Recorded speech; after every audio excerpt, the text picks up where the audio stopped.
Pretzel is not for kids.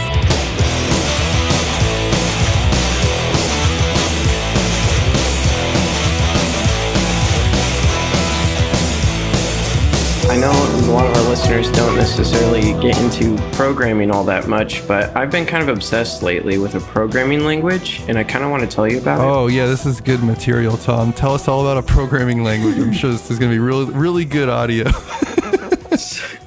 So it's called Weewa, which is the best part. And it is an array-based, stack-oriented programming language, and it is written in glyphs. Like wingdings? Yeah, an entire line of code will basically kind of look like wingdings. And at first you like kind of look at it, you think like, this looks like it's more of a joke or like a toy language or something. But it's actually like so efficient at handling the array as its only data structure. It's kind of awesome. Like, I sort of love it. So I'm just going to shout him out on our podcast because why not? Shelf Stable brought to you by Weewa. UIUA, not sponsored. I guess it's hard to describe now that I'm realizing on an audio format when it's like such a visually interesting thing. You're realizing what I said at the very beginning there? Yeah, you got me. Oh. There was a article in Raygun, or it might have been the whole issue, where they just last minute changed the font to Wingdings and just published. Just hit publish. Interesting. And this is like a physical magazine. So everybody got this like art mag, and it just had symbols and the whole thing. And like the writing team had put a lot of work into it. I can imagine being pissed as a writer, but then yeah. But I mean, people are talking about it now, I guess. All right, at least it's like there's got to be at least one motherfucker out there that can actually read Wingdings. So I'm sure he translated it for everyone. Welcome to Shelf Stable, a podcast celebrating board games that have stood the test of time. I'm your host, Kenny Katayama. And I'm the other host, Tom Bowers. Today, our feature topic is getting the most out of your board games. But before we talk about that, let's talk about some of the things we've been playing this week recently. And before we even talk about that, let's talk about our special guest this week. We have Nick Bentley with us. Say hello. Hello.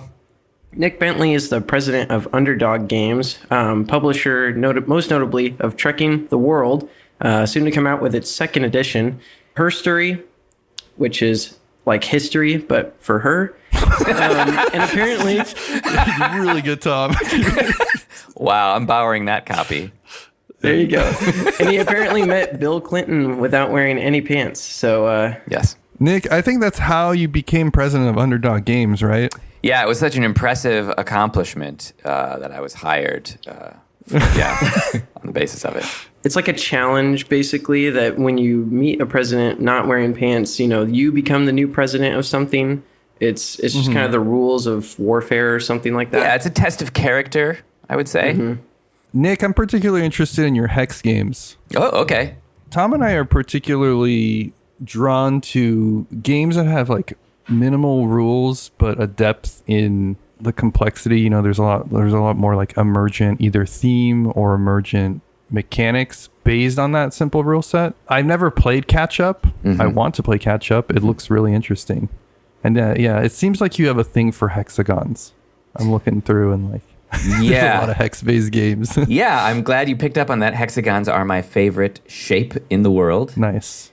Some would say they're the bestagons. Yeah, as you may know, they appear in nature more than any other polygon. So they have a special connection with the structure of reality itself. You can't really say that about any other polygon that I know of. Not only that, though, they are excellent, I think, for the kinds of austere, abstract games that I like to design and play. You mentioned Catch Up. That was my first success in that sort of realm. And when we're talking about games that you can play a lot over and over again, I'm actually a little embarrassed to say this, but I've actually played Catch Up itself more than 15,000 times.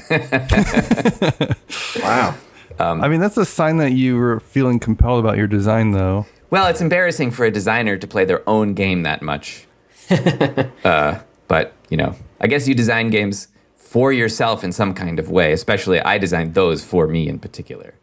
That's what I was going to say. It's maybe the motivation that got you into it, perhaps. If I remember correctly, Race for the Galaxy, Thomas Lehman, same thing, I think. Like, just played it himself so many times. Yeah. Now, as a publisher, it is very dangerous to design that way because you can over-index to your own taste and shut out everybody else, you know? So I actually try to avoid that kind of thinking, doing this for a living. But for myself, I love doing stuff like that. Do you differentiate between projects that you're passionate about but might not necessarily appeal to a broader audience versus projects that are designed with the audience in mind but might not appeal as much to what you would want to play on a day-to-day? Or do they overlap like considerably? I don't know if they overlap, but I think I'm lucky in that I can generate passion for just about any kind of design project. And the way I do it is I will study the way that people react to games of a similar type. And so if a game has lots and lots of online comments about it, I will read them by the thousands. And by the end, I can kind of feel passionate about that type of game through the eyes of others. Yeah, it's an important skill to have, to kind of just be able to empathize with others in terms of the thing that you create. Yeah. I think difficulty that I see is, we all see only through our own eyes, and we're not aware of how different the experiences of others are, not just with respect to games, but to like how we experience reality in general.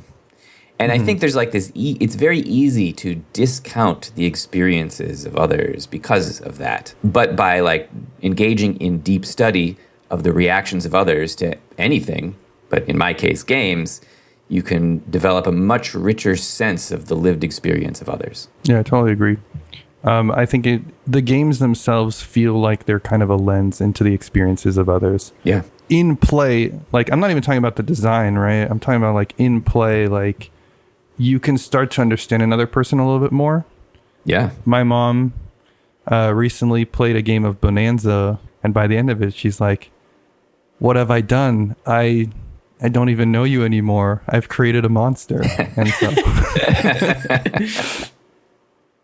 but speaking of Bonanza, I think we can hop in here. Tom and Nick, I played Irish Gauge from 2016.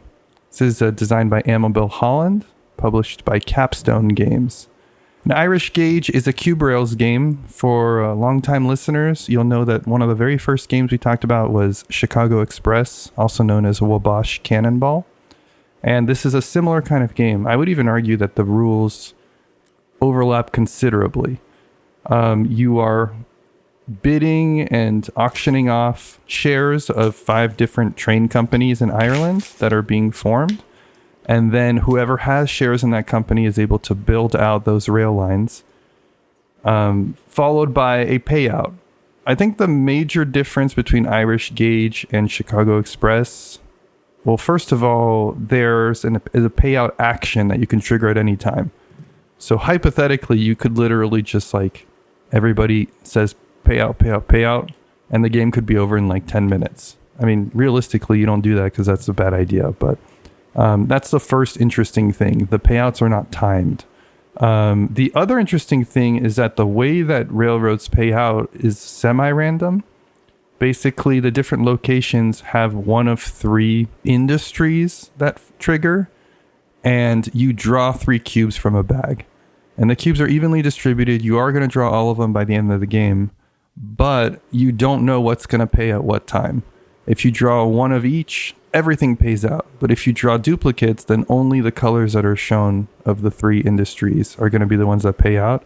And so you kind of have to play around that. You want to figure out if you specialize in a certain industry or not. There's quite a bit as far as developing certain areas or diversifying.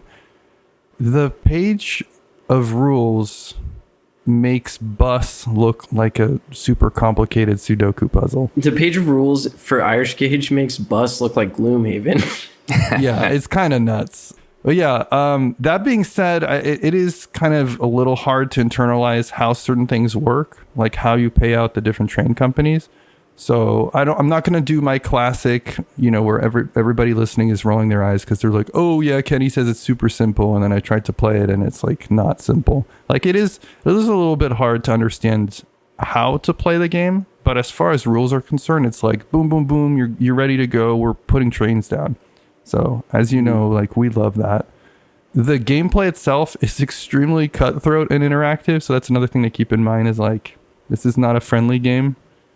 But it is so dang breezy, and just there's so many of those nice little dips of like positive feedback loop that just make you feel like, wow, trains are cool, that's always my feeling when I play these train games. I always feel like I'm gonna like not be on board because of the theme, and then I find myself questioning like, why did I think I didn't like trains? This is fun. This is some cool stuff. Kenny's entering his 18XX era, I guess. No. Yeah. Well, those games have been, that's a whole lineage that has been refined for like 30 years. So they've gotten quite good.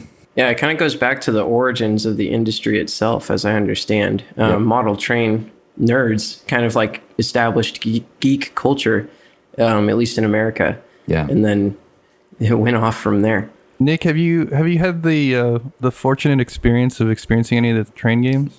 The only one that I've played any amount of is Steam, and I like it. Mm-hmm. Yeah. I haven't tried that one yet, but after playing Irish Gauge, I'm more interested in this genre for sure. I've played Whistle Stop, which is technically a train game. It's like a pick up and deliver style game, though. And it's not as much about like investing in stock options and receiving dividends. The interesting thing about Irish Gauge in particular that I want to mention is, other than some setup randomness, it is strictly deterministic, if I remember correctly. Well, I guess the cube's drawn from the bag, but... Oh, yeah. No, yeah, there is randomness in that aspect. But almost everything is deterministic except for, when you get paid. That's the one thing that can change. Having only played it twice... Well, it kind of fits in with the theme of this week because it feels like there's a lot to explore. And it might turn out that the more I play it, the more I just feel like it's just random, because like whoever gets paid first wins the most, you might suspect. That's my only concern with it so far is like, is that always the case, or is there some way to time things or leverage things, or is it more important and for that initial auction to be in on the train company that goes out, or do you need to force people to pay a lot more for the yellow line because it starts with such a strong advantage? Yeah, it's really hard to gauge. Oh my God. Oh boy. Well, before I talk about what I've been playing recently, I'm actually more curious about, Nick, what you've been playing recently. Okay, so I've been playing a ton of a very simple card game called Skyjo, which was published in 2015 by Magilano. And although it was published then, it is a kind of game that's actually much older, a public domain game called Golf. And there are hundreds of versions of Golf. The game must be 100 years old, and there's a number of commercial versions. As far as I can tell, Skyjo is the most popular of them. And I've been playing it a lot professionally because I want to try to make one of these games. That's our inside scoop, I guess, This is not to say I will be successful doing it, but I want to try. And it's not the kind of game that a hobbyist, and probably not the kind of game that like a listener to this show would play just for themselves, unless they were very drunk. But it is the kind of game that you would take to a family gathering full of people who have zero tolerance for rules and who don't play games very often. And they will play it a ton. It's a very social game. You feel like you're making decisions, but no more than you need to, than the minimum required to make you feel like you're playing a game. And the rest of it is really about, being with people around the table. It creates like a really fun, social, talkative environment. And the people who play Skyjo, mostly families, play it a lot. It becomes like a staple of their lives. So it has this really rich history as well. And I really like what Skyjo has done to the format, which is why I'm studying that one. So I've played it dozens of times in this last week and really enjoyed it. How does Skyjo differentiate itself from playing poker cards golf, or is it exactly the same? It's not exactly the same. So a lot of regular golf variants use a 3x3 grid of cards for each player. Here you have a 4x3 grid of cards, which means each round lasts a little longer and the outcome is just a touch more based on skill. There's a great graphic design choice they make, which has a bigger effect on people's experiences than I would have predicted. And it's simply that basically the cards are color-coded to their size. So very high numbers, which you don't want in this game because the goal is to have the lowest score, those are coded in hot colors like red, yellow.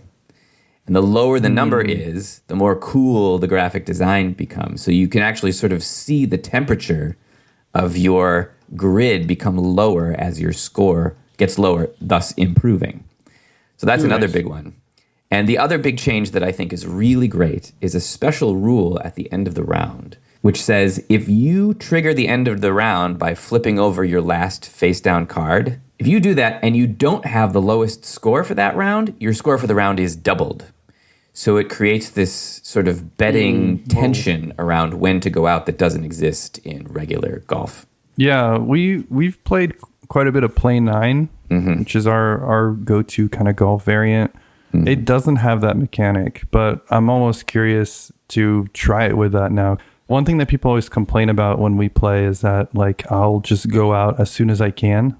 Yeah, exactly. But now you're incentivized not to do that. Right. Now, can I ask a question about Play 9? Yeah. Play 9 has powers in it, right? I don't think so. Oh, it doesn't? Unless you count the powers of divination that some players at the table have. I see. Okay. How does Play 9 differ from normal poker deck golf? I don't think it's significantly different. I think the main conceit is that there's the 4x2 grid. 4x2. Which is also, it's also a little bit different. Yeah. So the most that you can cancel out numbers is a column of 2 cards. I got it.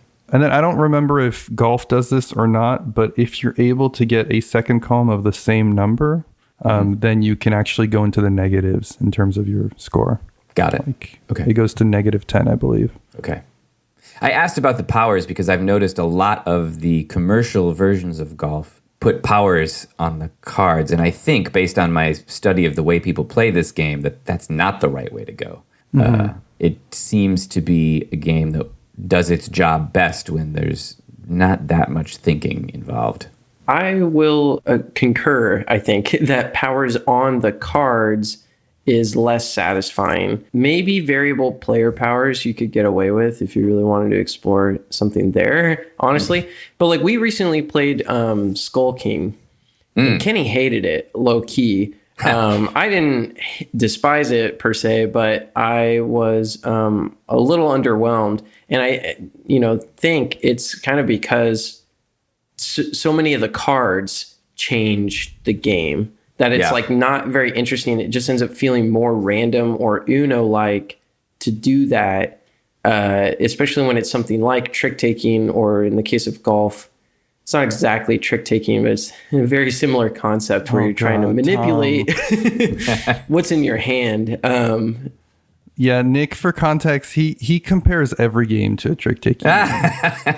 It's having a moment right now, okay? It's the ultimate mechanic. But yeah, like the powers on the cards in Skull King, I think, are what diminish its replayability and grokkability as well. I want to qualify Skull King because we thought about talking about Skull King, and I was like, no, I don't think I did it justice. I was absolutely a big whiny baby the whole time we were playing Skull King, which is not really something I usually do. That's why I don't feel confident in my evaluation of Skull King. How much of it was me versus the game? Like, I feel like I didn't really give it a fair chance. It's funny we're talking about this right now because that's a little bit of the theme that Nick presented. Before we can get into that, I got to talk about my one last game that I played this week, So we'll circle back. Skull King. What I've been playing this week, though, is Sprawlopolis. So this is from 2018. It's designed by Steffen Aramini, Danny Devine, and Paul Kluka. I'm hoping I'm pronouncing all those right. And published by Button Shy Games. So this is a Button Shy game. And for those who don't know, these fit inside tiny, like, leather wallets. They're meant to almost be carried in your pocket. And Sprawlopolis, I think, is their most successful or their most infamous, one or the other. And the bad boy of button shy. Yeah, I'm not sure if that's entirely true, but I think it is their most popular game, and I'd been wanting to seek it out for a while, and especially after last week's print and play episode, I suppose I was very inspired. And I've played it 4 times already. It's a very quick game. It's a cooperative game. I actually thought it was competitive. There is a variant that lets you play it competitive in one of the mini expansions. As a cooperative game where you're just working against the game to score enough points to actually hit 0 or above, I think it's pretty cool. I like the fact that there's no limit on the amount to which you can talk to the other players. It literally says you can talk about anything. You just can't, show other players your hand. Each card is a 2x2 grid of 4 colors. There's always an industrial, a commercial, a residential, and a park zone.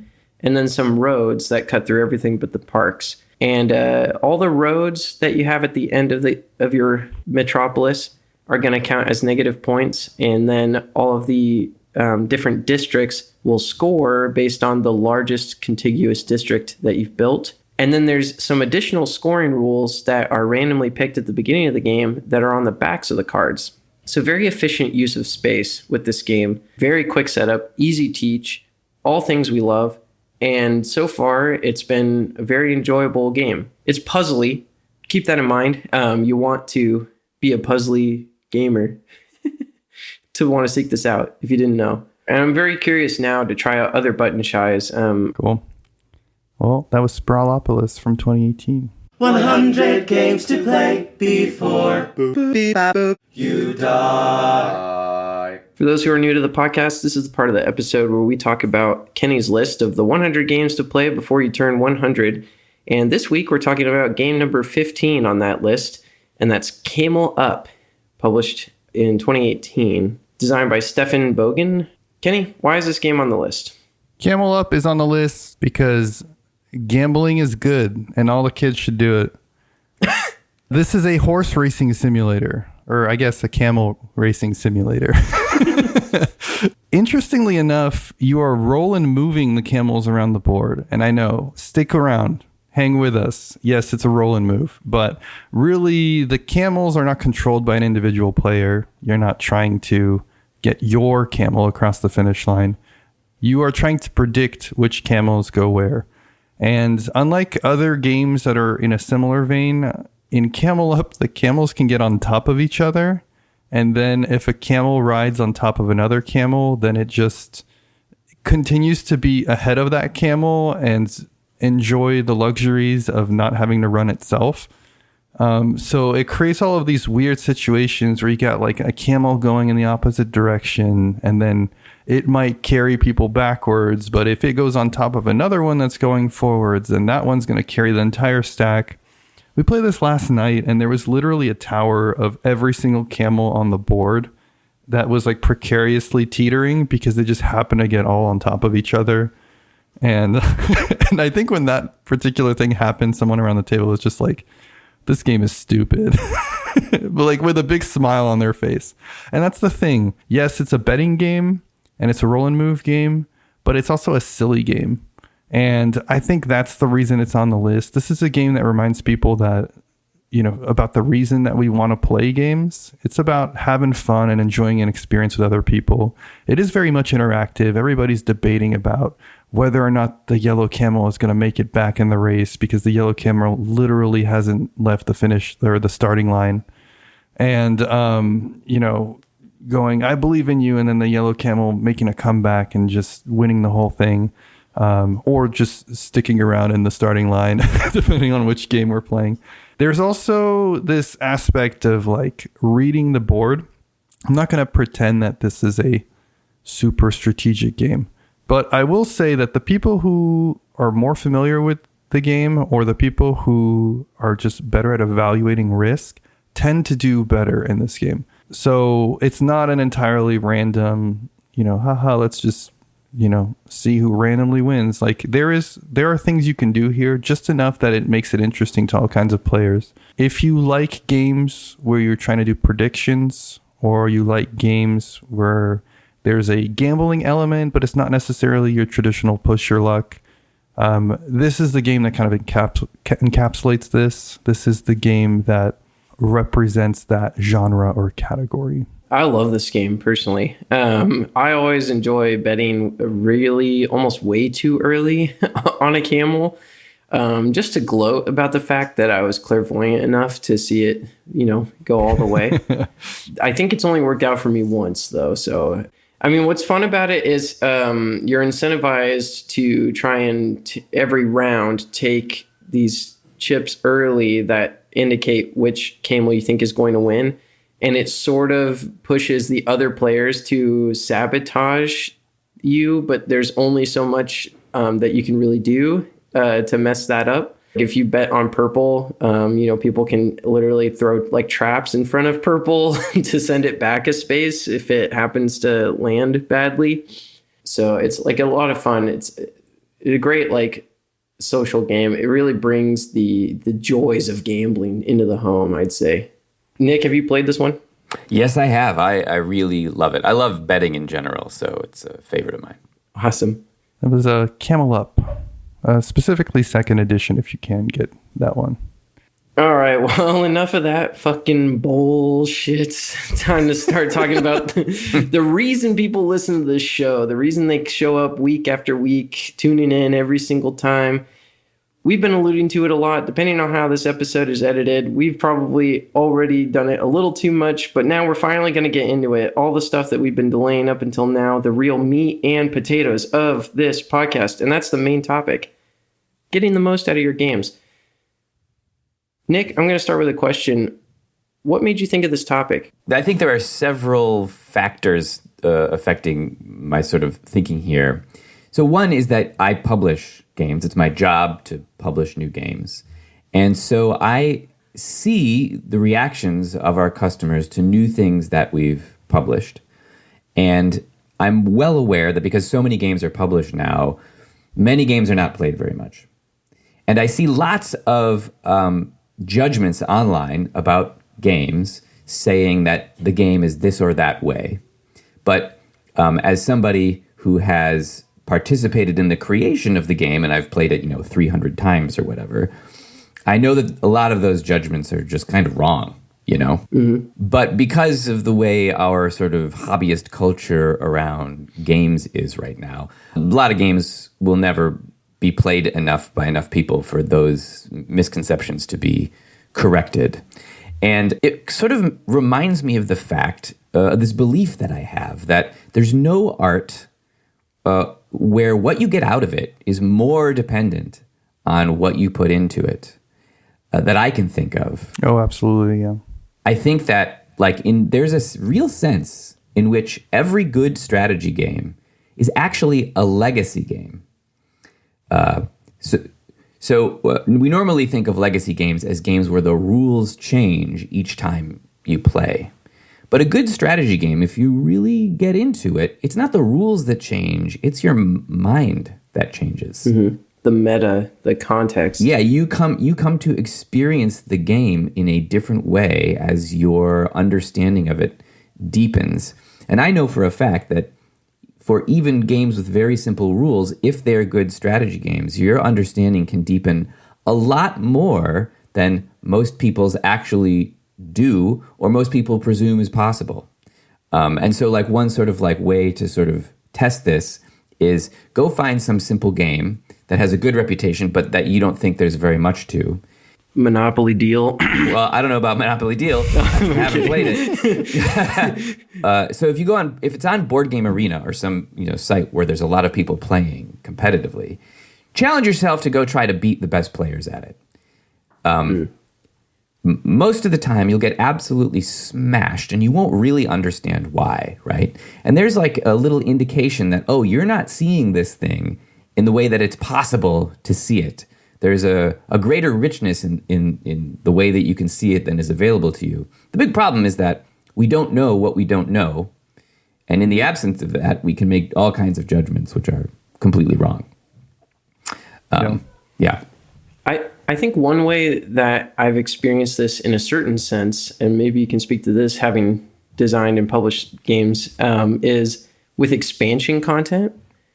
I think Pandemic in particular is the case for this, where I think it's the On the Brink expansion adds a lot of possibilities for you to increase the difficulty of the game.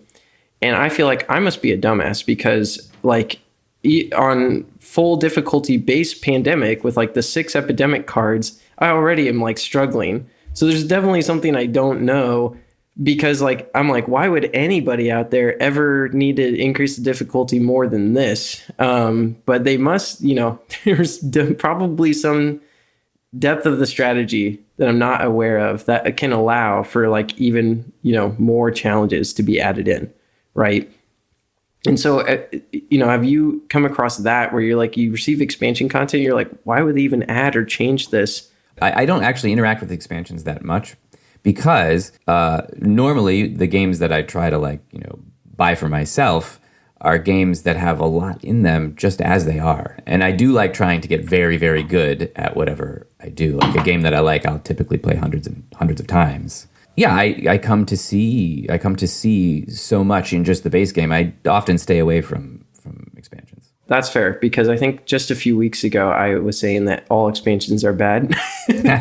Like there often is more than enough in the base game, and if somehow you've created a game where the expansions are required, it's almost like it's something I think this industry ought to avoid, because it's kind of what's ruining video games. Yeah. Right. Yeah. So, if we think we can improve a game at our publisher, we will make a new edition of it rather than make an expansion in order to fix something or make something better.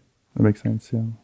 So we talked about Skull King just a little bit earlier, and Kenny was saying, he was being a sourpuss while we were playing it, and I was talking about how like the cards seemed like they added a lot of powers that made it feel random, at least on first blush. But that was a game that I actually was thinking like, there must be a huge, almost like learning curve to this. Like I'd imagine the more you understand every Skull King power, the more it becomes like an almost like Death Note experience where you're like thinking what your opponent is thinking, that you're thinking, that you're thinking that he's thinking you're going to think. Yep. I actually, yes, this is really interesting. I have played Skull King a fair amount. We were talking before about some people have powers of divination in golf, and they seem to win way more than should be possible. Right. That's me for Skull King. I have never not come in first place in a single time I've ever played Skull King. Wow, okay. Whoa, okay. I feel like if such things as guardian angels exist, mine is just wasting their time helping me win Skull King rather than helping me make good decisions in the rest of my life. But yeah, I mean, there's definitely a lot of skill in Skull King for sure. I mean, that's a really good example where it's easy because when you make first contact with it, you're like, wow, this is really confusing. And all of these powers make it really hard to predict anything, to then draw the conclusion that there's not that much to it, right? But there actually is a lot to it. The caveat being, and it's the case with all of these things, like it requires effort to reach that level of richness. Mm-hmm. Well, except in my case, because my guardian angel is doing it all. Right, yeah. It's even better when you can just like pog instantly at it. Well, yeah, right. And that's like a particular challenge that I find with reaching these nuances that you're describing, the depth of enjoyment, which is the frustrating thing about that is that it needs almost to be a communal effort, because most games you can't play by yourself, or if you can, they're not as rewarding. Or they might even just be a different game, yeah. Right. Yeah. And so if you're like, oh, I fucking love this game, like I want to play this 800 times, but there's no one else to do that with. Yeah. Yeah. You won't. And, that's the hardest thing about this, right? Yeah. I'm glad you brought this up. This is a subject I think about all of the time. I think because I'm a publisher and I have to make a living doing this. So games as a board game design as an art, I think is different from other arts. In other arts, it matters less that multiple people like the same thing, right? So like in music, I love the Beastie Boys. And if I want to listen to the Beastie Boys, my wife doesn't have to, I can put my headphones on and she can continue to hate the Beastie Boys in peace. But if I want to play a game at home, like, my wife is the only person around a lot of the time, Well, it's got to be something she likes. And so if a game is vetoed by somebody, it doesn't do its most basic job, which is just get on the table. Yeah, Tom and I call this the Tokaido dilemma. Right. Do we call it that? It's the official Kenny's term. making this up. Right. So like designing to multiple tastes is so ridiculously hard because people often need almost opposite things out of games to like them. Yeah. And there's a second problem, which is the fault of publishers, I think. And it's that 5,000 new games are published every year. And that fractures the audience for any given game and prevents this very special thing from happening when multiple people get together and try to understand something. Publishers, right, because of the systems we live in, they have this incentive to get something on shelves pretty periodically. And I'd imagine, I don't know if Trekking the World is your second edition, but you'll have to get back to us on whether it has sold better than, say, like Trekking the National Parks, because when you first published Trekking the World, people are like, oh, what's this? It's new. They're excited. They try it out. And then when you come out with national parks, they're like, oh, it's the Trekking the World guys, but now they're doing national parks. I got to check this one out. Yeah. When you do Trekking World again, is it going to sell as good? Yeah. Do right. you have those numbers already, or like? So I can, first I should give a little bit of background about those trekking games. Sure. The first one that was published was Trekking the National Parks. Oh, sorry. No problem. Not to cast aspersions, but just to create some context for what I'm about to say. Okay. So that game is now in its third edition, and it is by far the best-selling trekking game. We sell 100,000 copies of that every year. Wow. It's a massive hit, but not for gamers, which is why you guys probably don't think of it as a massive hit, right? Oh, it's probably lower on the Board Game Geek rank, unfortunately, than it ought to be. but yeah, it's great that it's such a success. Yeah. Now, Trekking the World is also a success. I mean, all three trekking games are a success.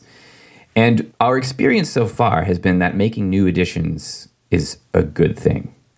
First, because when you launch something which already has brand recognition, you're building on that pre-existing recognition. And there's a power law of visibility of things in the world. So if you're at the peak of that power law, the amount of attention you'll get is not just like a linear function of where you are in the visibility spectrum, but way higher, like tons of visibility. So it really helps to like build up a reputation for something over time. That's thing number one, just in terms of like how to make sure people know that a thing exists. But the second is that because 5,000 new games are being published every year, and they're not just competing with each other, they're also competing with every other game that has ever been invented. The quality bar that you have to hit in order to be elite in that for whatever you're doing is very, very high. And it is much, much easier to get to the quality bar needed if you're willing to make a new edition of something than if you're not. The reason for this is that the amount of feedback and the quality of feedback that you get prior to the publication of a thing is way lower than the amount and quality of feedback you get after you publish the thing. This is why in other disciplines it's sort of a standard thing to make new editions of things all the time, like iPhones or whatever. They didn't stop at iPhone 1, They're on iPhone 16 or whatever it is now. So the new editions, what you're saying is they actually outperform the original editions. So far, it seems to be true. We just released Trekking the World 2nd edition, and the sales of it have been very good so far, and the critical reception to it has been notably better than the critical reception to 1st edition was. Okay. Yeah. And so republishing an existing game, but with all the little improvements that you can add in, right? Or maybe some of them are major improvements, that from a financial systems perspective, that's better than trying to publish something new, but maybe adjacent to an existing IP. It's possible, although if just on the off chance that any publishers are listening to this, I want to caveat that a little bit. Okay. So first, our publisher does not market games like most publishers do. We were born as a direct-to-consumer publishing company founded by an entrepreneur, which is different from the way a lot of these publishers are formed. They're usually formed by people who are themselves like creating the games. And oftentimes those people are not that great at business, not that great at marketing. And in those cases, so a lot of publishers rely a lot more on sort of organic marketing mechanisms and word of mouth marketing. And in that case, creating a brand new thing is a way to get attention that is sometimes necessary, probably more necessary for our company just because we have these sort of sophisticated marketing mechanisms that a lot of other companies don't have. So it might be that publishing new editions of things isn't as good for other publishers as it is for us. The second thing I want to say is this game in particular, Trekking the World, was not just a sort of minor redesign. It was a sort of wholesale reconstruction of the game. And that gave us a lot to talk about. It gave people maybe a little bit more curiosity about it than they would otherwise have. And so, humans are sort of born with a basket of instincts.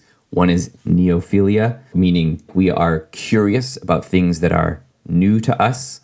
And the risk of publishing a new edition of something is you don't leverage that neophilia as much as a brand new thing. But in our case, it does seem that we've sort of overcome that hurdle. Nice. Mm-hmm. Yeah, and so Nick, you had recently shared a number of tips, and then one of them was the writing rule books so that they represent comics, or also like cutting rules that players forget. I think this plays a big part too. I'm not saying the onus is on the publisher for people to get the most out of a game, but I think there are opportunities either in the marketing or in the rule set or in how easy it is to onboard new players to communicate, I guess, the vibe or the vision that the designer had for a game. Absolutely. Yeah, this connects closely with, I've mentioned that I study online comments of games in great depth. Right. One thing I've learned from that is that when a game gets like a negative or a low rating and a critical comment from somebody, it's often not that the game is bad. It's that they went into the game with an expectation about what it was, and then the game violated their expectation, and that disconnect led them to say, this wasn't a good experience, bad rating. So communicating expectations is really important. To your point about rule books, I think publishers nearly universally underestimate the power of rule books to help guide people into a good experience. Yeah, I know personally I've been completely turned off to a game just because I couldn't really understand the vision or even just understand how to play. And then similarly, I've been more excited or completely onboarded to the premise because of a rule book being able to get me there. So. Yep. I think it is the hardest. Rule books are among the hardest kind of exposition I've ever participated in making. Yeah. To do it well requires a lot of labor hours, and I think that is a discouragement to a lot of publishers to do it right. Yeah, it's interesting because Tom and I are both in kind of the IT world, and one of the jobs that people hire pretty proactively for there is like a content specialist. Oftentimes they might still be named like a copywriter or something like that. We don't really have folks that specialize in writing rule books on the board game side of things. I mean, some larger companies do, but usually the designer or the publisher or the developer ends up writing the rule book. And what we have to rely on is best practices, or I guess looking at what's been done in the past and building off of that. There's not really you don't go to school to get a degree in rule book writing, I guess is what I'm saying. That's for sure. Yeah, I mean, there's not enough money in most publishers to have a real skilled specialist do on it. So yeah, I'm deeply interested in doing rule books right. So I take it upon myself at our company to do it. I'm sort of the rule book guru at our company. Mm-hmm. And it does seem to me that there are things that are very sort of specific to board games that are the core of the problem to solve in writing these things. Specifically, the way that you mix and connect words with pictures to construct an exposition. It's very unusual and it's very hard. That makes sense. So Nick, I want to pivot to another part here, because earlier in the conversation, you talked about the board game medium being really unique for a few reasons. One being that there is a requirement that you kind of involve others, or other people's opinions have a stake in what you're engaging in. The other thing that comes to mind is that unlike a lot of other mediums, there's a pretty big investment on the part of the consumer. Basically, like you can watch a movie in a couple hours, you can listen to a song in a few minutes, but there are very few board games where you're not figuring out if this game might be for you, then going and purchasing it, and then learning the rules, punching out all the pieces, and then we can play and still not really understand how to play. Time is kind of a resource. Effort is a resource, and no other medium I can think of has more of an investment every time you open up or explore a new, piece of it. It's easy to say that folks should look at games in a different way or try out playing it on BGA when it's a game like Skull King. It's a lot harder to do that for like Kanban EV or like, a game that takes 2 hours to grok the rules, let alone start playing it. War of the Ring comes to mind. That, a lot of people have been talking about War of the Ring recently. It's a huge miniature battle game for only 2 people that takes 4 hours minimum. Like, if you don't like it the first time, it's very hard to motivate yourself to play it the second time, unless unless you're the one who bought it. Let's say you were the one invited over. So I guess my question to you, Nick and Tom, is like, in those situations where it's a much heavier game, does this idea of trying to get more out of it still play a part? Or is it affected by how much of an investment is involved? What is the interaction between judging a book by its first play, by its first read, versus it just being worth the wait? Oh, that's tough. So I actively avoid games that are like that, these big, long games, sort of because of this. Not that I wouldn't like them necessarily, but I want to, I want to like be able to make judgments about it faster. And I'm the kind of person who really believes in holding off judgment about things. So I could play a game 40 times and not be ready yet to render any kind of judgment. Yeah, that's disciplined. More disciplined than us.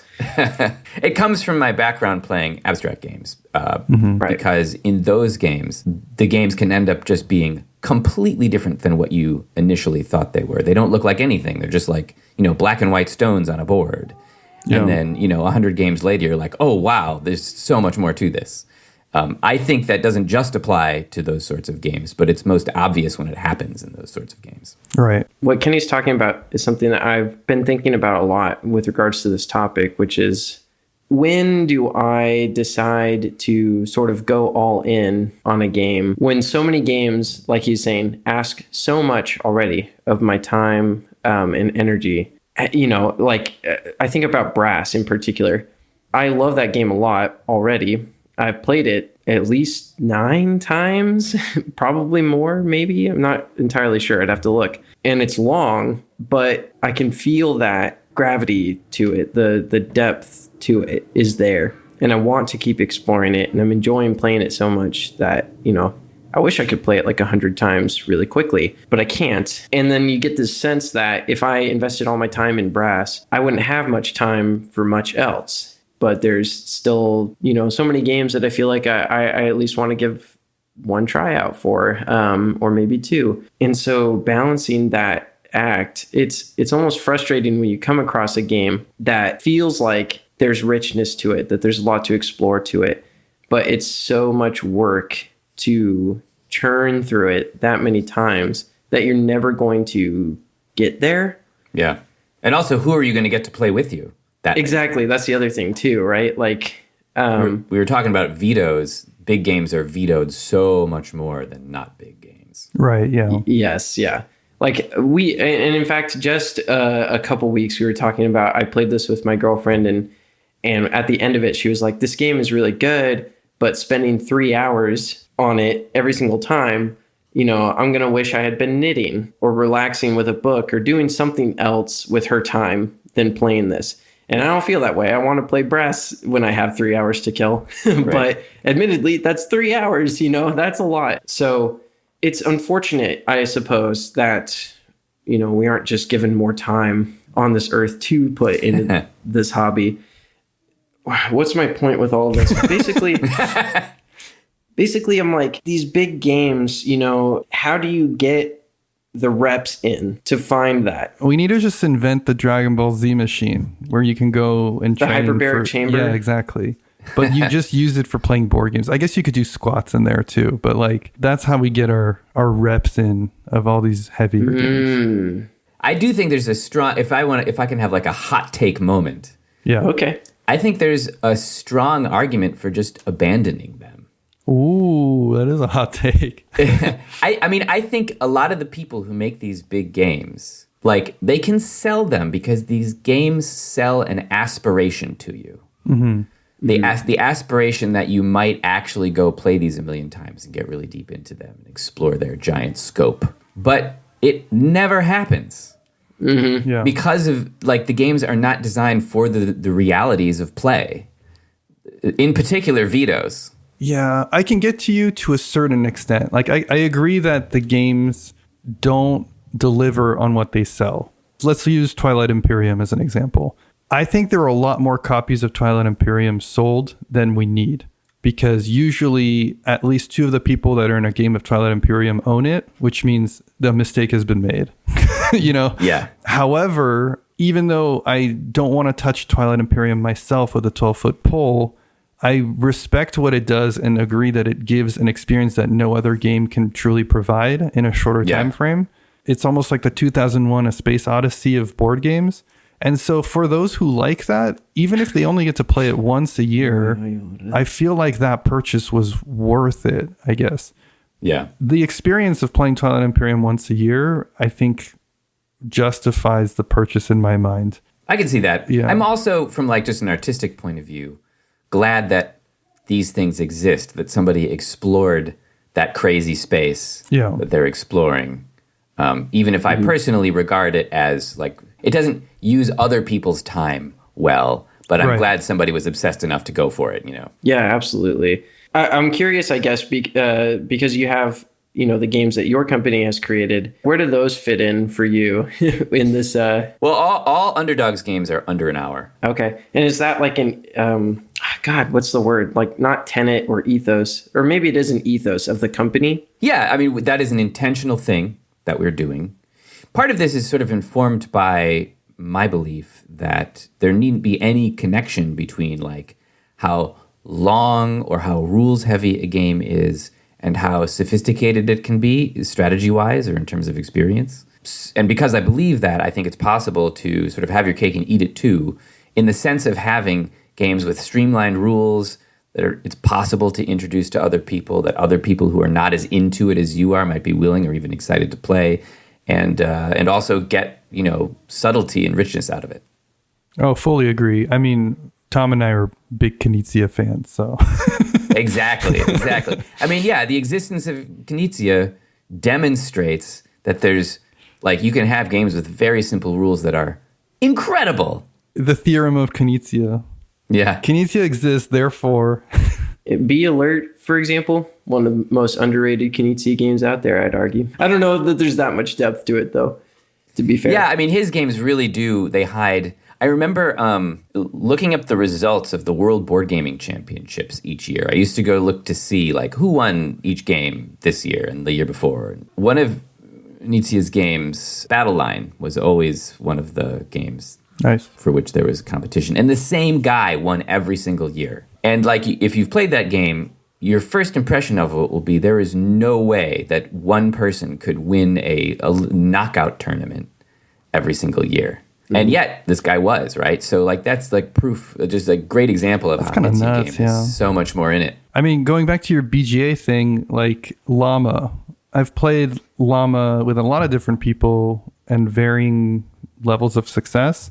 And one of the things I've heard from folks who are not huge on it is like, well, this is just a Uno. This is just random. Yeah. But a person in our group recently got really into playing it on Board Game Arena against random folks, just one-on-one, and completely changed their mindset about the game. Like, they're consistently... Perfect. Yeah, he played against, I think, the 13th best person in the world in Llama on BGA, and it was like a completely different game. And it was totally that BGA test that you're talking about. Like, it showed how much of a skill cap there is and how much less random it is than you perceive when you initially play it. And so he definitely experienced what you're talking about. Yeah, I mean, that is really the core of, like, I think, like, the thing I want to, like, say in this podcast. It's just we're missing out on that by being so fragmented. And it's too bad because that is one of the most like beautiful, thrilling things that can happen in games. Yeah. The one thing that can happen though with that, and it has happened for me, I guess, is it can almost kill a game to play it, think one thing of it, right? Then you're like, hold on, I want to challenge my mindset. I want to play this against experts. And then you get crushed. Yeah. And then if you're me, you might think, well, why the hell would I care to get good at this game? Because the skill difference is so steep. Yeah. That one, if I get really far and successful online, I'm going to start crushing anybody in real life. Yeah. And it's going to be frustrating for them. They're not going to want to play it with me. Yeah. Right. Yeah. And then, but I can never be like good enough to keep up with the online players, where you're like, you end up stuck in the middle where you're like, my personal skill ceiling is still like in chess. I'm an 1100 in rapid. That's pretty good against people that know how chess pieces move, but don't know anything else. Yeah. But that's also really bad in terms of the like overall chess world. It seems like there's two different issues that you've brought up here. One is like feeling bad because you're not among the best. Mm-hmm. And the other is, how do you handle games against people who are not as good as you? Right? Yeah. So maybe we should take those sort of separate. I do have an answer for the first one, sort of ready-made, which is that my personal goal is never to be the best at anything. It's to be better than I was the last time I played. Growth mindset. Yep. Exactly. And then if you're playing against yourself, then like you often make progress, even if it's just you were at 1100, let's say you're up to 1110, you're like, that's it. I did this. And the feeling of you can feel very satisfied from having made effortful progress, or at least I can. I feel like it's a success based on effort is like it feels so good to me, Mm-hmm, mm-hmm. I'm trying to capture that more and more in my life, but it's definitely a problem where I'm like, I'm not already the best at this. Why expend the effort, Right. Yeah. I mean, for me, it's like that in everything. Like when you realize just how good the best are, it's like, it's a real test of character to keep going. It happens in board game design too, right? Like I live in a world where Reiner Knizia exists, Right. Why bother? Right, exactly. Yeah. Going into it, you think, there's probably just like, 5 levels between me and whoever the best is. There's like 150, Mm-hmm. Yeah. It's like so much more than you thought. Just like in chess, there are people out there who are pushing 3,000, and you're like, how the hell did they do that? Now, with respect to the other question, what to do when playing with people who are worse than you, I think this is a problem that is not all that well solved in games, and it's one of the reasons that skill is like less valued, I think, than it could be, maybe. Probably.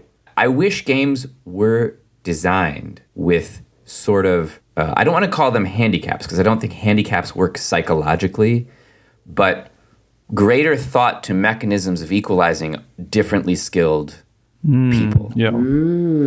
So, for example, Richard Garfield has been working on this, and he borrowed a metaphor from video games. So instead of saying that there's going to be a handicap, you create a hard mode for the better player, the player who wins more often. And by reframing it's still mathematically the same as a handicap for the weaker player, but now it's hard mode for the stronger player, and it feels less bad to the weaker player. Yeah. We kind of workshopped this in the I Should Have Won episode. Even if the rules don't explicitly have something, setting goals that are outside of the actual rule book is an opportunity to, and they don't have to be things that are announced. This can be a personal goal, but saying like, I'm not considered to have won unless I meet this certain requirement. And that can include also winning the game or not. It can be things like specifically getting a resource of each type, or it could be as abstract as like finishing each of my turns in less than a minute and a half, for example. Yeah. Yeah, you create a secret challenge for yourself to add complexity that the other players aren't even necessarily aware of, especially when you're the teacher of something, right? It provides you the opportunity to explore the design space differently than what everyone else is doing and potentially sabotage yourself from winning so that other players kind of get to enjoy that part of the experience. Yeah. Especially if it's a game you know really well, right? Yeah. Another thing, which also comes from Richard Garfield, is that like mathematically skill and luck are not opposites, but we're in the habit of thinking that way. It's possible to play games with very random outcomes, but where it's still possible to acquire a lot of meaningful skill. And I'll illustrate what I mean with the example that Richard Garfield gives. He came up with a toy game called Rando Chess.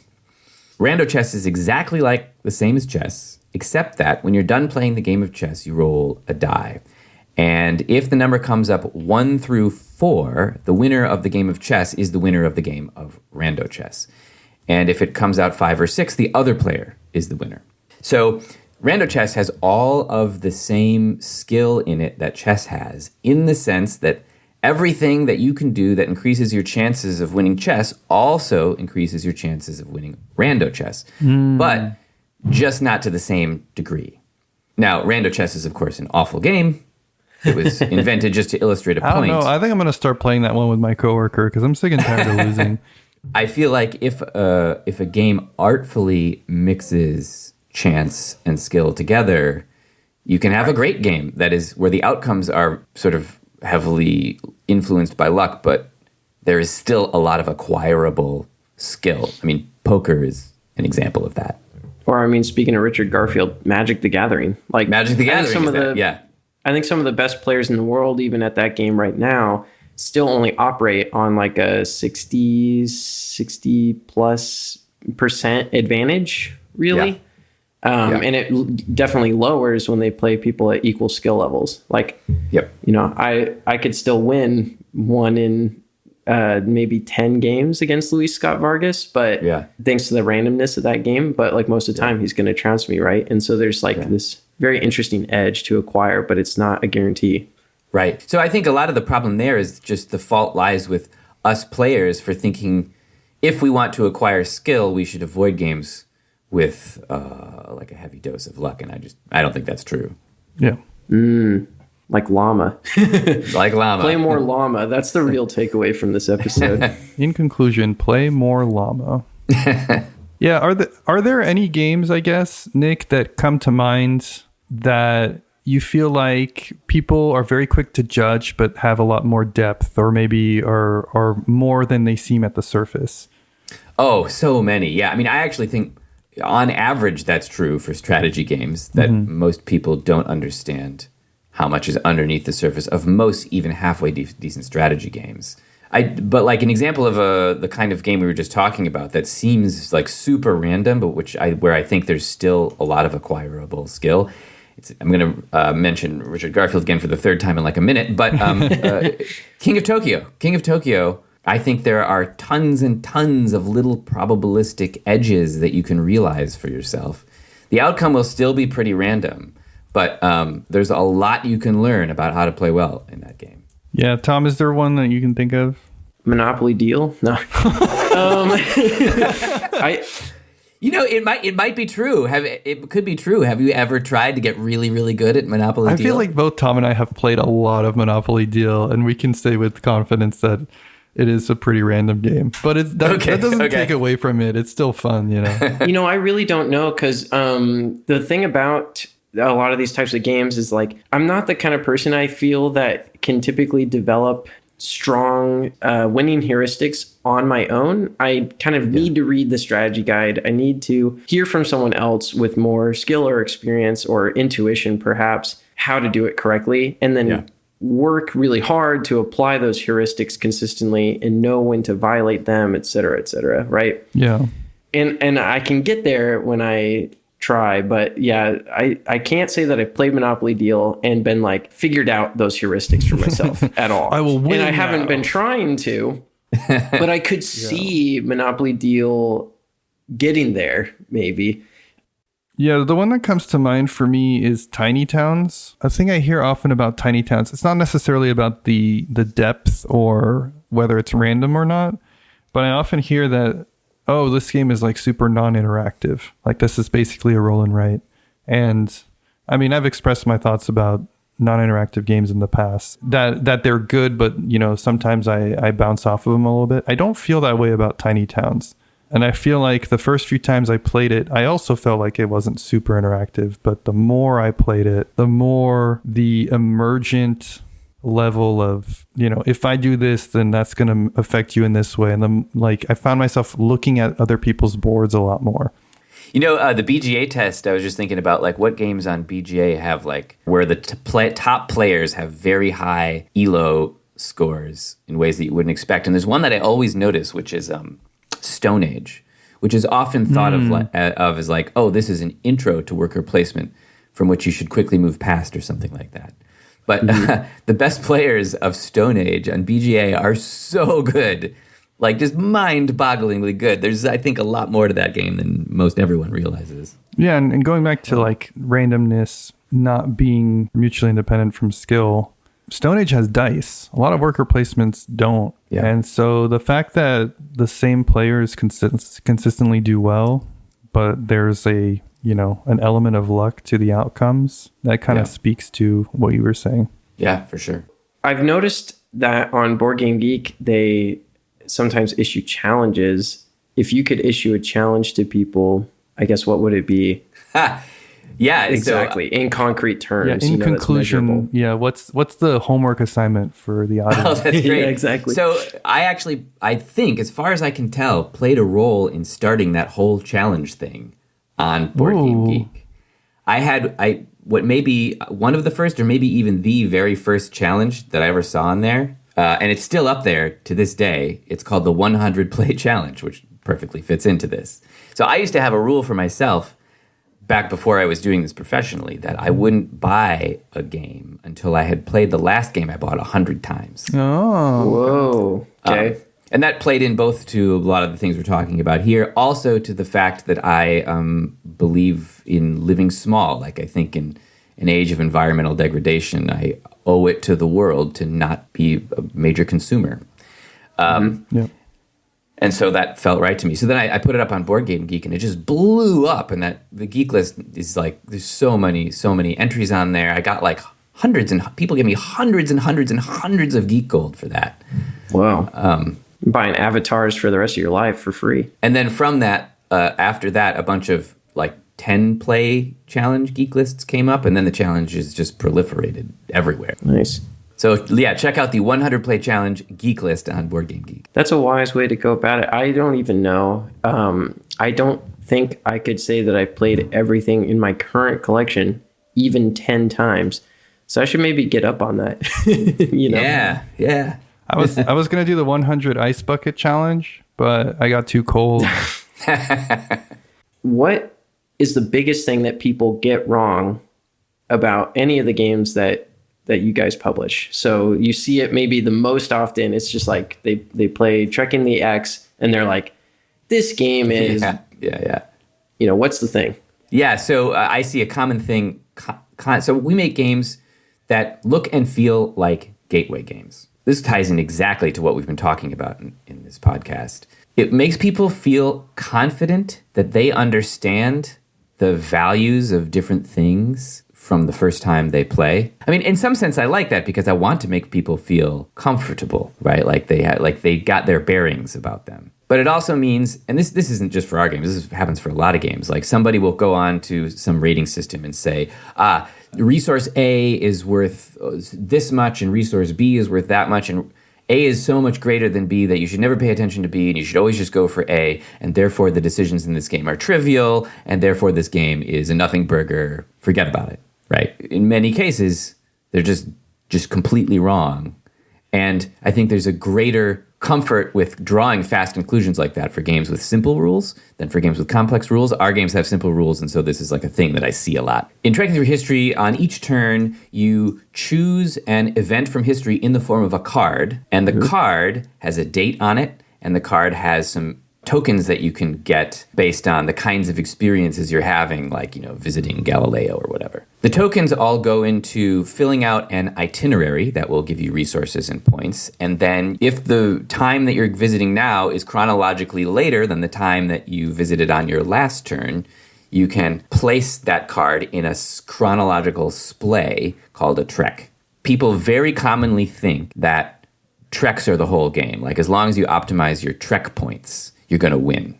That's not actually true. It just feels true the first time you play because it's more obvious and straightforward to get points that way than the other ways. Right, because there's a geometric increase in the number of points if you're successfully lining up the timeline. Yeah, okay. You're right. It just feels like such an obvious way to get points, and it is obvious. But if you're playing against somebody who's really good at it, you'll lose if you just optimize for trek points. You're saying that if you're focusing on your trek and you're sabotaging your itinerary a little too much, you're actually losing out on value and you don't even necessarily realize until you play against a more experienced player that they can understand when to pivot. Yeah, and not just when to pivot, but just how to see the itineraries. The itineraries, you have to just think harder about them. So it takes more practice to get good at that side of the game than the trek side of the game. Interesting. I'll have to go back to it because I liked trekking through history quite a bit.